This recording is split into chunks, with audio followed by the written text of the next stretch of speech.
Jangan jadi pengemis di dunia. Tapi kalau Anda sungguh-sungguh mau berharap, berharaplah kepada Allah.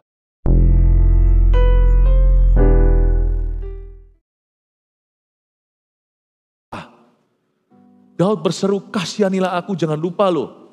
Daud ini diurapi sebagai raja. Sedangkan orang kaya di dunia aja belum sampai raja ningrat. Baru pengusaha yang sukses dan berhasil aja. Apa Allah? Dia merasa dirinya sendiri Tuhan kok. Semua bisa dibeli dengan kemampuan.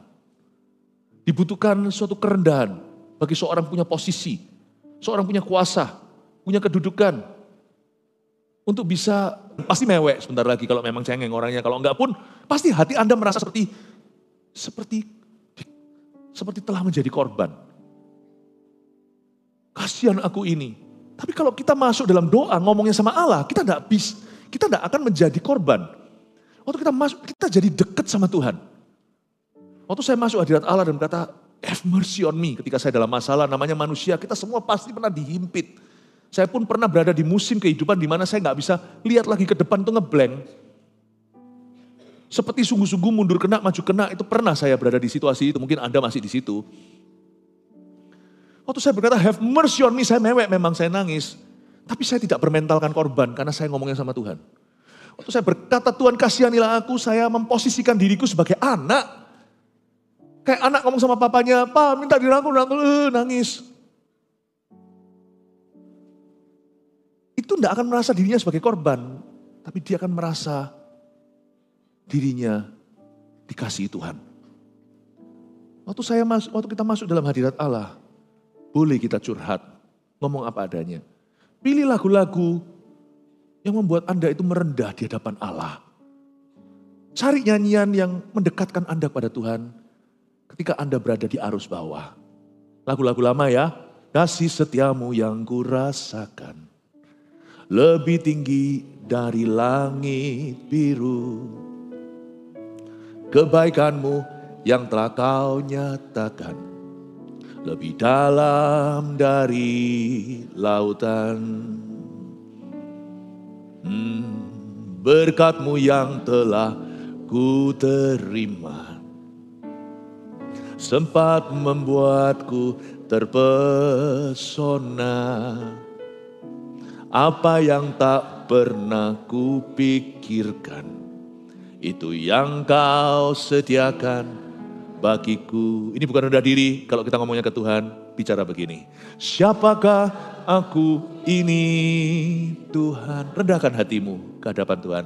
Jadi biji matamu. Keluar syukur. Dengan apakah ku balas Tuhan, selain puji dan sembah Kau. Siapakah aku ini Tuhan? Haleluya. Siapakah aku ini Tuhan? Jadi biji matamu. Dengan apakah ku balas Tuhan, selain puji dan sembah Kau.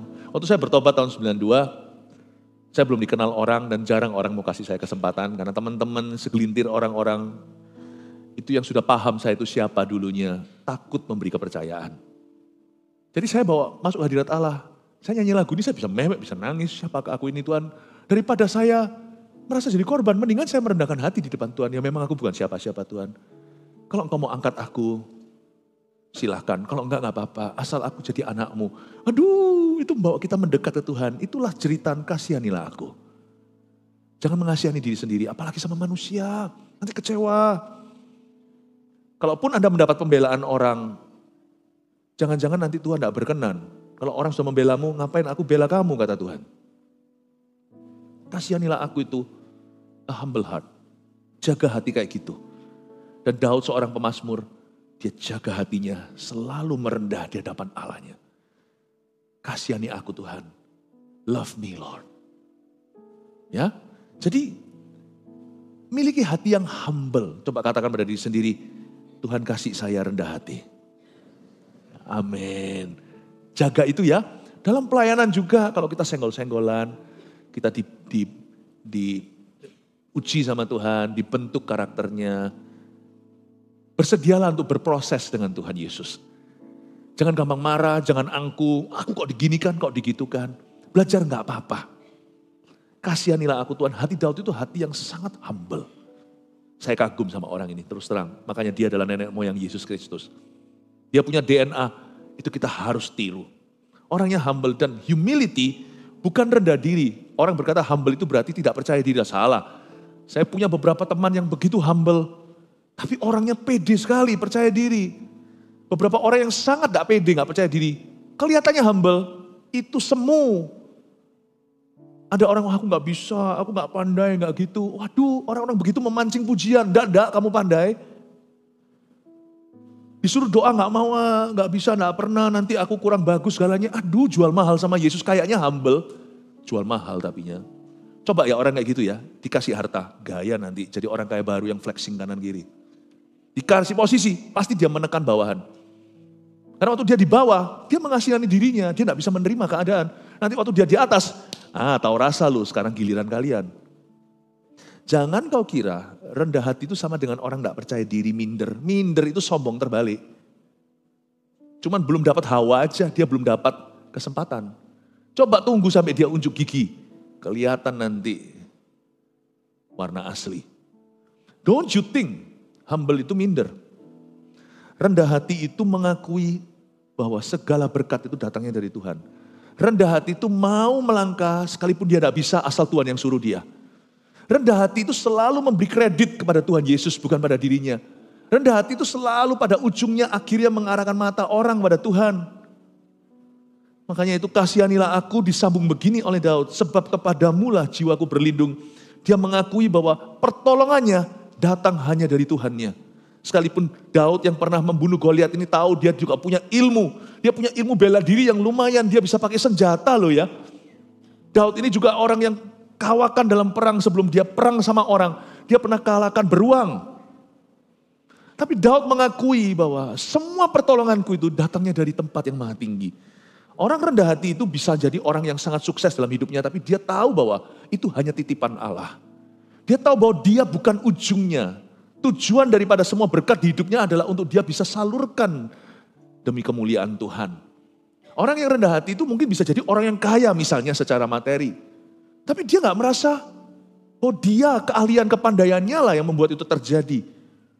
Tetapi karena Tuhanlah yang mempercayakan memberikannya. Orang yang rendah hati itu bisa menjadi orang yang sangat berposisi. Tapi dia tidak akan salah gunakan wewenangnya karena dia tahu ada mata, sepasang mata yang melihatnya. Orang rendah hati itu mawas diri. Mawas diri artinya dia menyadari bahwa di atas dia ada yang lebih pangkat. Dan selama dia masih ada di bawah tingkap langit, dia masih bisa mati. Orang rendah hati itu orangnya tahu menempatkan dirinya di hadapan Allahnya. Itu tidak ada hubungan dengan kaya miskin, orang biasa atau orang berkuasa. Tidak ada urusannya dengan kedudukannya. Orang sombong yang rendah hati ada. Orang sombong, orang sombong yang rendah hati itu gimana? Atau ya, gak ada itu ironis itu ya. Orang kaya yang rendah hati ada loh. Tapi orang kaya yang sombong juga banyak. Lebih banyak. Orang miskin yang rendah hati ada. Orang miskin yang sombong ada juga. Jangan kau kira tidak ada. Jangan Anda kira kerendahan hati itu ada hubungan dengan kedudukan Anda. Tidak ada. Itu adalah keputusan hatimu. Dia berkata, sebab kepadamulah jiwaku berlindung. Daud berkata, kasihani aku. Sebab kalau bukan engkau Tuhan, sia-sialah aku membangun rumah. Dan dia ngomong ini bukan pencitraan di depan orang, wow rohani banget orang itu. Bukan, dia ngomongnya itu di dalam ruang kamar tidurnya. Kebetulan kamar tidurnya itu bukan ranjang, tapi gua. Dia ngomong itu dalam kesesakan jiwanya dan berkata, Tuhan aku akui bahwa semua berkatku itu datang dari engkau. Aku tahu kalau bukan Tuhan tolong, aku tidak punya kesempatan. Kepadamulah ku angkat jiwaku, kasihani aku. Luar biasa, itu Daud. Coba lihat hatinya yang kedua, saya mau tunjukkan pada Anda a prayerful heart. Hati yang berdoa, itu hatinya Daud. Ayat 3, aku berseru kepada Allah yang maha tinggi. Kepada Allah yang menyelesaikannya bagiku. Ayat 3 ini bagus sekali. Daud tidak pasif. Tuhan memberi kita satu kendaraan namanya doa. Apalagi doa syafaat. Untuk kita bisa mengubah nasib kita dan nasib orang lain juga. Doa itu tidak bisa memanipulasi Allah. Ujung doa itu ada namanya kedaulatan. Kadang-kadang Tuhan berkata ya, kadang-kadang Tuhan tidak berkata, kadang-kadang Tuhan berkata tidak. Kita harus bisa menerima apapun, jangan hanya mau menerima sesuatu yang baik dari Tuhan. Menerima sesuatu yang kau pandang buruk pun terimalah. Sebab dalam baik maupun buruk, orang yang punya anugerah, dia tahu bahwa dia pasti menerima kasih karunia dalam perkara yang baik maupun perkara yang kelihatannya tidak baik. Oke? Tapi jangan gara-gara kedaulatan kita takut untuk berdoa.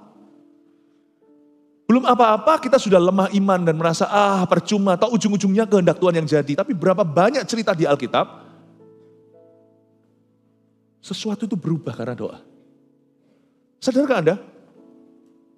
Tuhan itu hampir-hampir seperti memberikan kepada kita itu setir kedua. Bukan untuk setir Tuhan, tapi untuk menentukan sejarah dunia.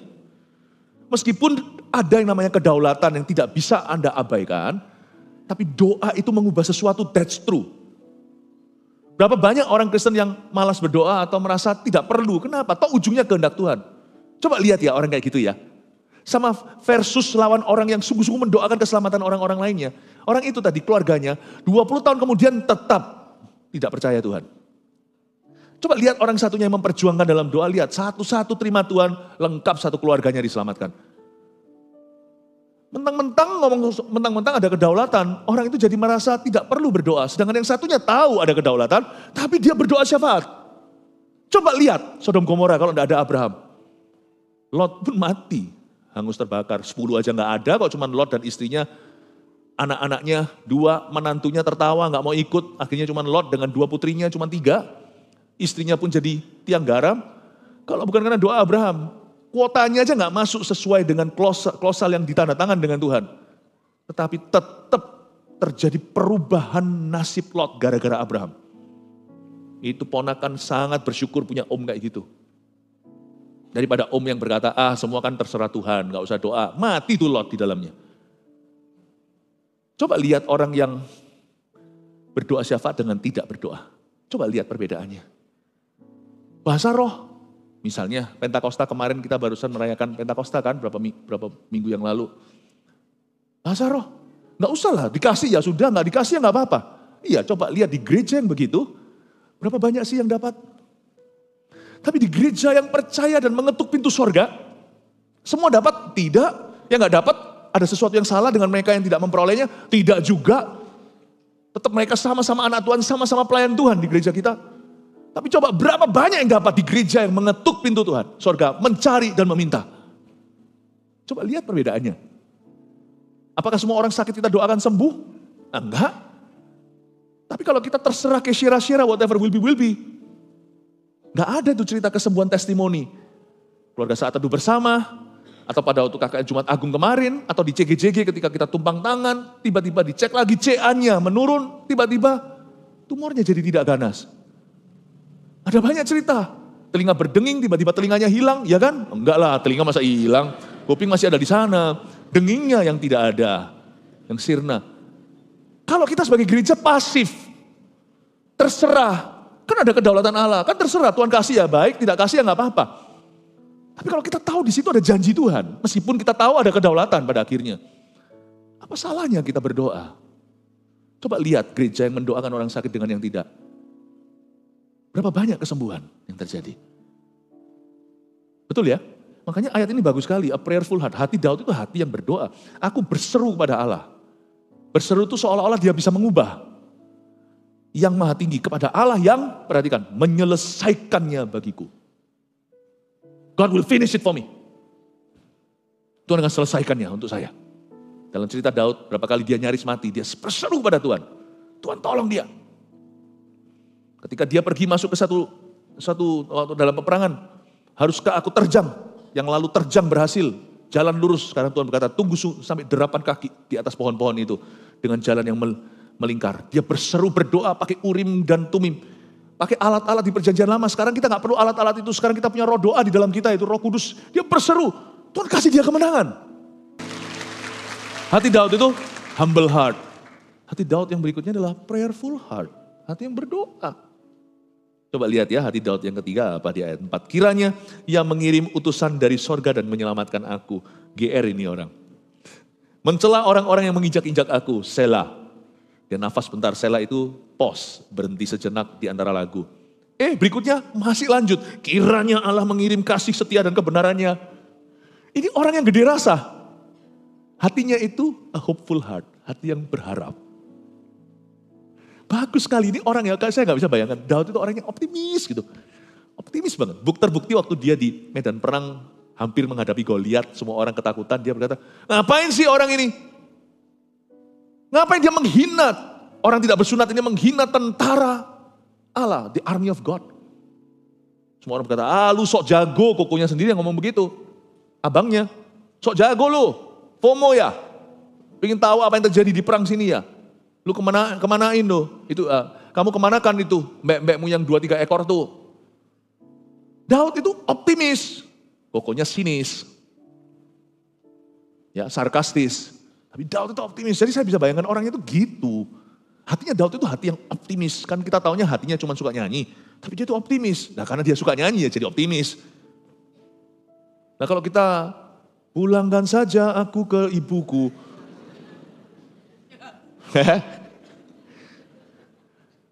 Ya kalau lagunya kayak gitu, why does the sun go on shining, it's the end of the world. Lagunya kayak gitu. Lanjutin aja, aku sedih, duduk sendiri, ambil tali, mau lompat tali, jangan bunuh diri lah. Nah, kayak gitu, Daud itu isinya dengan mazmur-mazmur ya, makanya dia optimis sekali. Kiranya ia mengirim utusan dari sorga dan menyelamatkan aku, itu kan dia minta sesuatu dari sorga. Dia minta berkat supranatural loh, itu tolong catat ya. Dia tidak minta berkat yang netral ya, dia minta berkat yang supranatural. Dia minta angelic blessing atau berkatnya malaikat. Kirim Tuhan utusan dari sorga, selamatkan aku. Aku tidak minta utusan dari dunia, itu udah biasa. Kirim aku yang dari sono. Yang dari sorga yang supranatural. Aku lihat atau nggak lihat, aku alami atau enggak, aku pokoknya tahu di balik layar, kalau ini dibuka kacanya, saya bisa lihat lagi sibuk malaikat bekerja untuk saya. Tapi dia nggak berhenti di situ setelah Selah, dia lanjutkan. Kalau kita cuma mau supranatural, nanti kita berkanjang pada penglihatan. Jadi orang juga harus realistis kan. Kiranya Allah mengirimkan kasih setia dan kebenarannya. Jangan hanya minta berkat supranatural, jangan hanya mengharapkan berkat supranatural, harapkan juga dan hargai berkat yang sifatnya spiritual, bukan supranatural. Apa bedanya? Spiritual itu apa? Banyak orang berkata, aku nggak mau, aku minta didoakan oleh Nabi lah. Kalau nggak merasa gereng-gereng gimana, nggak mantap betul. Alkitab mah cuma buku. Jangan lupa loh, this is a spiritual book. Orang kan maunya sekedar yang sensasional, mintanya yang gimana gitu. Tapi kita nggak nafsu, nggak selera sama buku. Padahal ini berkat spiritual, kiranya Allah mengirim kasih setia dan kebenarannya. Jangan lupa ya, tidak semua berkat Tuhan itu sifatnya supra alami. Ada berkat-berkat alami yang dikelola dengan hati yang rohani. Saya ingatkan satu cerita Elia di Sungai Kerit. Waktu kering tuh, Tuhan janji, kamu ke sungai itu, aku kirim gagak, aku utus untuk bawa kamu 2, roti dan daging. Anda jeli gak untuk baca itu? Kok cuma makanan saja, mana airnya? Emangnya orang makan doang? Orang gak makan tuh bisa 1 minggu, bahkan bisa mingguan. Gak minum 4 hari, lu mati. Tuhan gak berkata air, karena dia di Sungai Kerit ada sisa-sisa air. Dan mungkin air-air itu sudah banyak kotornya, mungkin ada hewan-hewan mati di sana, kehausan, masih ada airnya. Sungai itu kering total, baru dia disuruh pergi lagi ketemu orang di Sarfat. Mungkin di situ Tuhan tidak perlu suruh, makanan ku kasih. Tak kasih roti, tak kasih daging, dari mulut gagak tuh, dari paruhnya. Tapi kamu harus suling air sendiri ya, itu masih ada air, itu masih bisa drinkable, masih bisa diminum. Kamu pergi ke pangkalnya, jangan pergi ke pucuknya. Di pucuknya situ itu mungkin banyak hewan mati, agak sedikit ke mata airnya. Kamu naik sedikit di sana, agak sedikit di dataran yang lebih tinggi. Kamu ambil air di situ. Kamu suling pakai bajumu, supaya nanti kerikil-kerikilnya, partikel-partikelnya itu, supaya kamu gak telan yang gituan, kamu bisa bersihkan. Tuhan gak akan kasih dia semua yang dia butuhkan. Tuhan kirimkan berkat supranatural, tapi apa yang alami di tangan 5 roti 2 ikan, dia harus kelola dengan benar. Dan Tuhan kasih berkat untuk dia bisa minum terus dan dia tidak mati selama 3,5 tahun masa kekeringan paceklik itu. Jangan minta perkara supranatural aja, berharap hanya untuk perkara-perkara yang ajaib. Tapi perkara-perkara yang alami, yang sehari-hari, yang sudah ada di tangan kita seperti Alkitab kita, seperti ke gereja, seperti saat teduh pribadi, disiplin pribadi. Kiranya Allah mengirim kasih setia, tapi Tuhan juga yang mengirim utusan dari sorga. Tapi yang pasti, Raja Daud itu hatinya apa? Hatinya kayak Yabes. GR terus, optimis. Kalau kiranya itu kan gak tentu ya. Tapi dia mengharap-harap gitulah. Orang Jawa Timur katakan ngarep-ngarep. Dia mengharap-harap, kiranya itu kan harapan. Kiranya jikalau Bapak berkenan datanglah di pesta saya. Kiranya itu kan bukan paksaan. Tapi orang kalau sudah pakai kiranya, pakai jempolnya kiranya, Bapak bisa ke situ gitu kan sudah rasanya sungkan menolaknya. Orang yang GR sama Tuhan itu susah juga ditolak oleh malaikat. Kiranya Engkau memberkati aku berlimpah-limpah dan memperluas daerahku. Dan kiranya tangan-Mu menyertai aku dan melindungi aku daripada malapetaka, sehingga kesakitan tidak menimpa aku. Mirip ya sama Yabes, nyanyi sekali lagi supaya hati kita semakin gede rasanya. Kiranya, naikkan doa ini. Engkau memberkati aku berlimpah-limpah dan memperluas, ya Tuhan amin, daerahku. 1, 2, 3. Dan kiranya tangan-Mu menyertai aku dan melindungi aku daripada malapetaka, sehingga kesakitan tidak menimpa aku. Beri tepuk tangan untuk dirimu. Saya sadari kali ini datang ke GMS Surabaya Selatan, rasanya jemaat ini bukan jemaat penonton sungguhan. Dari tadi puji-pujian saya sudah perhatikan, semua itu nyanyi, suaranya keras luar biasa. Nanti pulang kalau ditanya, di gereja tadi ngapain? Kita semua karaoke. Kasih tepuk tangan untuk Tuhan Yesus, haleluya. Ya, hatinya itu berharap. Tapi gak cuma harapan tinggi, apalagi harapan palsu. Coba lihat ya, Daud itu tidak menyangkali apa-apa. Setiap seperti pasien kanker diberitahu kanker, ibu Anda kena kanker, dokternya digebukin. Gak mungkin dokter ngawur ngomong sembarangan. Nah itu kan menyangkali. Atau gak mungkin itu, aku tengging dalam nama Yesus, dokternya kok ditengging. Orangnya itu bisa menerima keadaan dulu, lalu dia beriman pada Tuhan. Coba lihat ya ayat 5, aku terbaring di tengah-tengah singa. Yang suka menerkam anak-anak manusia. Dia akui, dia itu tinggal di tengah-tengah singa-singa. Di sini orang lah ya, kita mau tahu Saul dan kawan-kawan semuanya.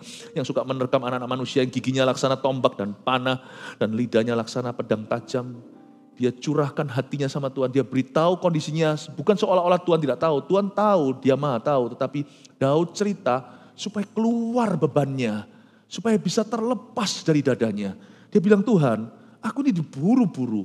Aku itu terbaring di antara singa yang suka nerkam anak manusia. Giginya itu loh Tuhan, tajam-tajam.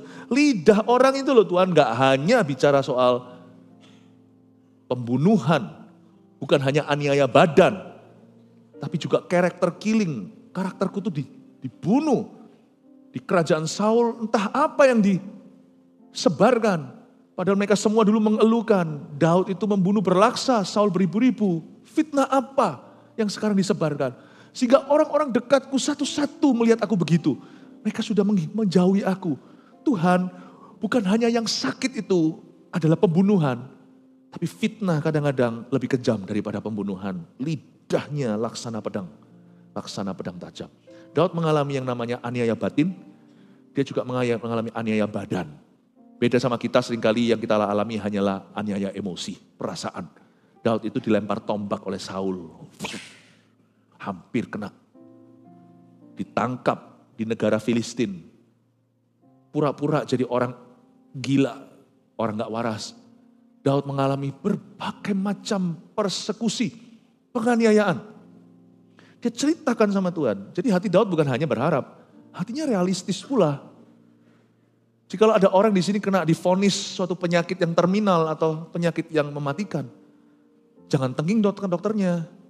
Jangan marah sama Tuhan, jangan sangkal-sangkal, enggak mungkin ini terjadi atasku. Tapi bawa itu ke Tuhan Yesus. Tuhan begini, bukan the end story, bukan akhir cerita. Tapi kita itu membawa diri kita kepada Tuhan dan berkata, Tuhan aku ngalami ini. Sengsaraku Engkau yang menghitung. Nah, tahu enggak? Air mataku Kau tabung dalam kirbat-Mu. Ya Tuhan, Kau tahu hatiku yang hancur. Namun ku percaya musuhku akan mundur waktu ku berseru. Ku yakin Allah di pihakku. Kepada Allah hatiku percaya, tangan kananmu memberi kemenangan. Saya mau memberikan apresiasi. Ini semua tidak ada, dari tadi sudah ada persiapan sebelumnya. Semua lagu apa, ini semuanya dadakan. Dan semua multimedianya tiba-tiba bisa munculkan liriknya begitu aja. Seolah-olah mereka sudah mempersiapkan, apalagi keyboardis kita langsung jarinya mengikuti. Padahal nggak tahu lagu ini, saya tahu. Kasih tepuk tangan untuk mereka semua, luar biasa. Sengsaraku Engkau yang menghitung. Nggak usah mengasihani diri, oh kasihan aku. Kasihanilah aku itu bukan kasihan aku. Tapi Anda perlu ceritakan pada Tuhan, unek-unek Anda, keluh kesah Anda. Saya biasanya kalau punya unek-unek, saya sampaikan ke Roh Kudus. Dalam hadiratnya, saya sampaikan ke Bapa. Saya sampaikan di dalam nama Tuhan Yesus, Tuhan, orang ini ginikan aku, ngomong begini tentang aku. Tapi aku tidak minta pembelaan, aku tidak minta pembenaran. Pada ujungnya, imanku bangkit dan berkata, musuhku akan mundur waktu ku berseru. Aku tidak minta mereka mati, sebab itu bukan urusanku. Meminta pembalasan terhadap musuhku tidak pernah ada di hatiku. Aku minta ya Tuhan, penyertaan. Aku tidak minta pembelaan, pembenaran. Aku cuma minta Kau sertai aku. Enggak. Saya keluar dari ruangan itu, plong. Bebanku sampaikan, saya keluar dengan iman. Dan hati saya tidak jadi salah. Dia berkata, aku tuh tinggal di tengah-tengah singa. Lidah mereka itu laksana pedang tajam. Belum lagi giginya yang runcing yang sungguh-sungguh bisa melukai. Sengsaraku ku beritahukan kepadamu Tuhan. Air mataku ku sampaikan. Tuhan, aku kena kanker Tuhan. Bilang sama Tuhan, Tuhan Yesus. Tapi aku percaya ini bukan end story, bukan akhir cerita. Aku tahu namaku sudah tertulis dalam kitab kehidupan. Aku masih percaya kesembuhan. Sembuh tak sembuh aku tidak akan tinggalkan Tuhan. Pokoknya aku akan kejar sembuhan tapi aku sudah punya Tuhan. Ngapain aku masih kejar sesuatu yang aku sudah miliki? Aku sudah punya Engkau Tuhan. Tapi aku kejar itu karena aku tahu itu janjimu. Haleluya. Meskipun aku mati tetap dalam kondisi ini. Aku tetap akan percaya kepadamu. Aku lebih baik seperti Habil yang jatuh ke tanah. Darahnya berseru dari tanah sini menjadi kesaksian iman. Bahwa orang itu mati dalam imannya. Tidak mengeluh dalam penyakitnya. Tuhan aku mengasihimu. Heal me. Heal me O Lord. And I will be healed. Save me and I will be saved.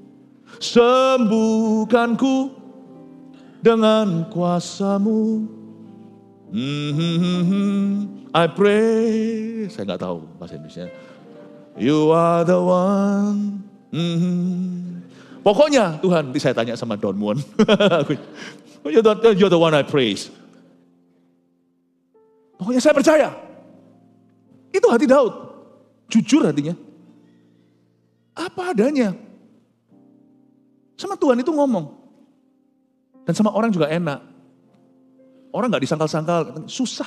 Kalau ngomong sama orang, kamu gak apa-apa. Gak apa-apa, aku gak apa-apa. Padahal kita semua tahu dia ada apa-apa. Ada orang itu yang sangkal-sangkal. Apakah kau kira iman itu menyangkali? Iman itu menerima. Lalu melawannya. Iman itu gak pernah menyangkali. Kelihatan orang kayak kuat imannya, dia sangkali. Gak mungkin, dokter salah, gini-gini. Itu dia imannya rapuh. Kau kira dia beriman? Tidak, kalau dia beriman dia tidak akan sangkali. Ya sudah itu faktanya, aku naik banding ke Tuhan. Tuhan sembuhkan saya.